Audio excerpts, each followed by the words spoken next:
Friend, welcome back to my channel. कैसे हैं आप सब? आई होप आप सब अच्छे होंगे। तो आज मैं अपनी प्रेगनेंसी का एक सबसे इम्पोर्टेंट पार्ट शेयर करने वाली हूँ, थायराइड, पीसीओडी और प्रेगनेंसी के बारे में। मुझे लगा आप सबसे मुझे इस बारे में बात करनी चाहिए ताकि मेरे जो एक्सपीरियंस रहे हैं, मेरी जो जर्नी रही है, उससे आपको कुछ हेल्प मिल सके अगर आप बेबी प्लानिंग कर रही हैं तो इस वीडियो में आज मैं वही सब बातें शेयर करूंगी, कैसे मैंने पीसीओडी थायराइड के बावजूद कंसीव किया और कैसी थी मेरी प्रेगनेंसी जर्नी। तो चलिए स्टार्ट करते हैं। फ्रेंड्स, जब मुझे पता चला मेरे थायराइड और पीसीओडी के बारे में, तब मुझे बहुत डर लगा कि कैसे कंसीव होगा, मैं कैसे कंसीव कर पाऊँगी या नहीं। क्योंकि डॉक्टर ने मुझे बताया हुआ था कि अगर आपको थायराइड है या पीसीओडी है तो आप कंसीव नहीं कर सकते हो, उसमें प्रॉब्लम होती है। और एक्चुअली ये जो पीसीओडी की प्रॉब्लम है, ये मुझे साथ ही जब मेरे पीरियड स्टार्ट हुए थे तो उसके बाद काफ़ी टाइम, मतलब कुछ समय बाद से ही, वो टाइम से कभी नहीं हुए। तो उसके जब मैंने उसके पहले भी थायराइड या ये पीसीओडी की इसका डायग्नोस कराया, तब उस टाइम तो मेरी रिपोर्ट्स में ऐसा कुछ नहीं निकला था। तो मैं केयरलेस, मतलब वही समझिए लापरवाही, या कोई टेंशन फ्री हो गई कि ऐसा कुछ नहीं है। फिर शादी के बाद फिर ये स्टोन की जो किडनी स्टोन का जो ट्रीटमेंट चला, उसके बाद फिर हो सकता है कि कई दवाइयों के साइड इफ़ेक्ट की वजह से ये चीज़ें, दिक्कतें और मेरी बढ़ गई हूँ। क्योंकि उसके बाद भी फिर मेरे पीरियड टाइम से नहीं, टाइमली नहीं थे, इरेगुलर हो जाते थे। उसके बाद फिर जब मैंने सोचा कंसीव करने के लिए, तो फिर वो दिक्कत हो रही थी, नहीं हो पा रहा था। फिर डॉक्टर ने मुझे थायराइड के लिए, फिर मेरा ब्लड टेस्ट हुआ तो उसमें मेरा थायराइड बढ़ा हुआ था, काफ़ी ज़्यादा बढ़ा हुआ था थायराइड मेरा। और फिर डॉक्टर ने वही चीज़ बताई कि थायराइड के कारण आप कंसीव नहीं हो रहा है, पहले इस चीज़ को ठीक करना पड़ेगा। उसके बाद फिर उसमें मुझे सिम्टम्स क्या होते थे थायराइड पीसीओडी के, कि हार्मोन्स डिसबैलेंस हो जाते हैं। और थायराइड को तो एक स्लो पॉइजन भी कहा जाता है। वो ऐसा कहा जाता है कि वो थायराइड एक ऐसी बीमारी है जो आपके शरीर, आपके में वो आपके फिजिकली, मेंटली, पूरे बॉडी स्ट्रक्चर को में असर डालता है। और वो धीरे धीरे आपके शरीर की एनर्जी, सारी चीज़ें वो ख़त्म करना स्टार्ट करता है अगर आप उसमें ध्यान नहीं देते हो तो। ऐसा होता है थायराइड में। और फिर वही मूड स्विंग्स, और ये नींद बहुत आती थी, आलस बहुत आता था, और हार्मोन्स डिसबैलेंस हो जाते हैं। पीरियड्स टाइम से तो होते नहीं, शरीर में स्वेलिंग हो जाती है, जिसको लोग मोटापा बोलते हैं, तो उस मोटापा नहीं होता, वो स्वेलिंग होती है बॉडी में। और उसके अलावा मूड स्विंग्स होते हैं, कभी बहुत गुस्सा आता है, बहुत चिड़चिड़ापन होता है, और कभी कभी बहुत अच्छा, सब ठीक है। और अचानक से ये चीज़ें दिक्कत होती थी। और उसके बाद फिर और कई सारी चीज़ें, जैसे डाइजेशन सिस्टम है, कभी कॉन्स्टिपेशन हो गया, कभी लूज मोशन। ये इस टाइम डाइजेशन सिस्टम भी आपका इफ़ेक्ट होता है थायराइड की वजह से। पीसीओडी को, पीसीओडी में तो ये मेल हार्मोन प्रोजेस्टेरोन वो रिलीज होने लगते हैं, तो इससे आपके एग जो बनते हैं उसमें असर होता है। तो इसकी वजह से आपके चिक एरिया या नेक एरिया पे एयर ग्रोथ होने लगती है, और नेक एरिया पर ब्लैक स्पॉट होने लगते हैं। और गुस्सा, चिड़चिड़ापन ये तो इतना पड़ जाता है। मैं इस चीज़ से इतना परेशान रहती हूँ, आज भी वो प्रॉब्लम है। मैं इतना परेशान रहती हूँ इस चीज़ से, क्योंकि ये सारी प्रॉब्लम आप किसी को ज़्यादा समझा भी नहीं सकते हैं, और कोई समझना भी नहीं चाहता। तो इस चीज़ को आप खुद ही फेस करना पड़ता है, खुद ही को समझाना पड़ता है। लोग उसको दूसरे एंगल से लेने लगते हैं।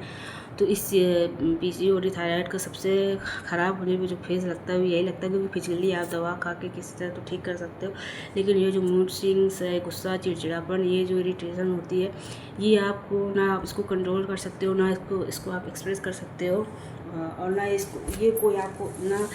ये कोई समझना चाहता है।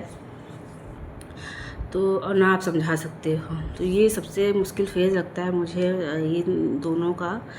और ठीक है, फिर उसके बाद इसका मैंने ट्रीटमेंट लिया रेगुलर 3 से 4 मंथ मैंने इसका थायराइड का और उसका पीसीओडी का ट्रीटमेंट लिया। उसके बाद से फिर रेगुलर दवा और एक्सरसाइज, थोड़ा अपने खान पीन में भी मैंने कंट्रोल किया, क्योंकि ये चटपटा तला भुना तो अच्छा ही लगता है, सबको अच्छा लगता है, मुझे भी।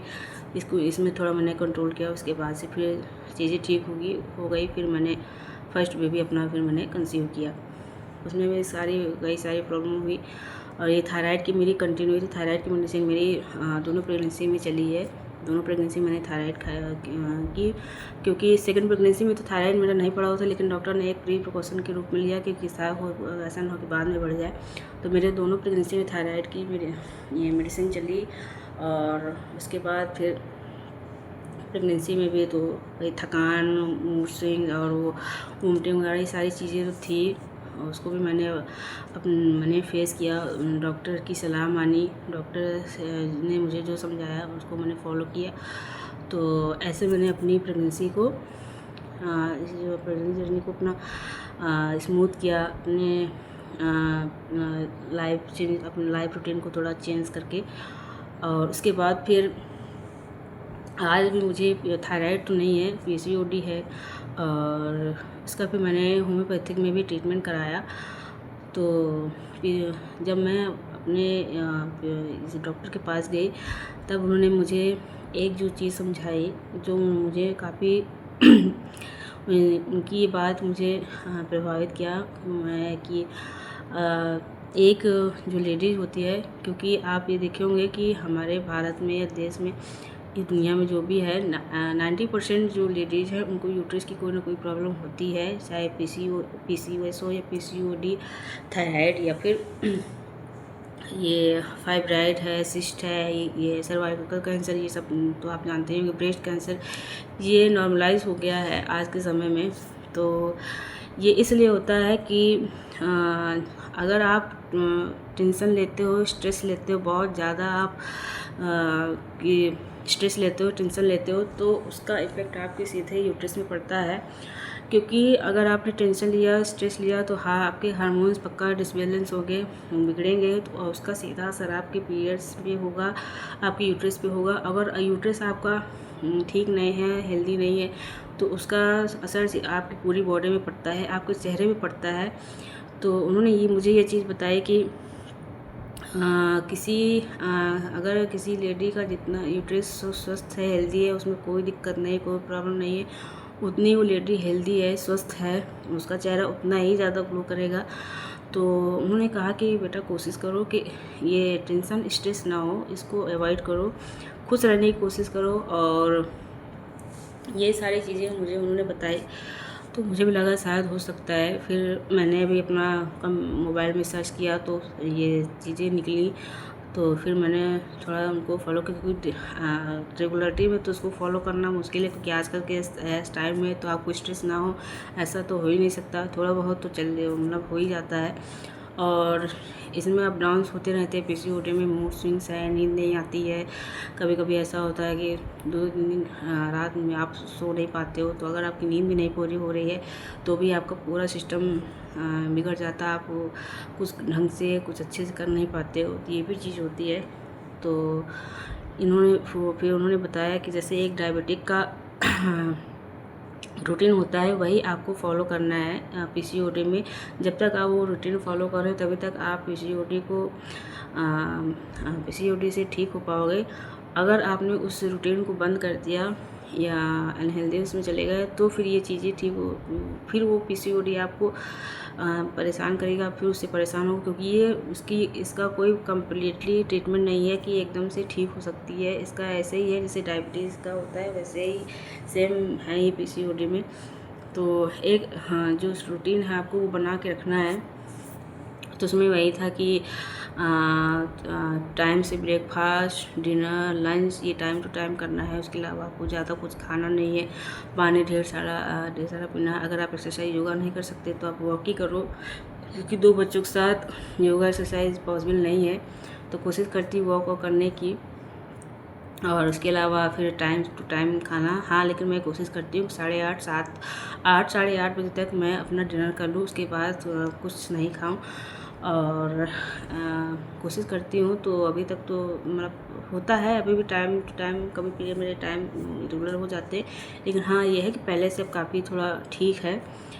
तो ये था मेरा पूरा जो एक्सपीरियंस था पीसीओडी थायराइड को लेके। तो अगर आप न्यू मॉम बनने वाली हो या कोशिश कर रही हो, ट्राई कर रही हो, अगर आपको पीसीओडी थायराइड हो तो प्लीज़ स्ट्रेस मत लीजिए, अपने डॉक्टर से बात कीजिए, अपने आपके डॉक्टर जो आपको बताते हैं, जो कंसल्ट करते हैं, उसे फॉलो कीजिए।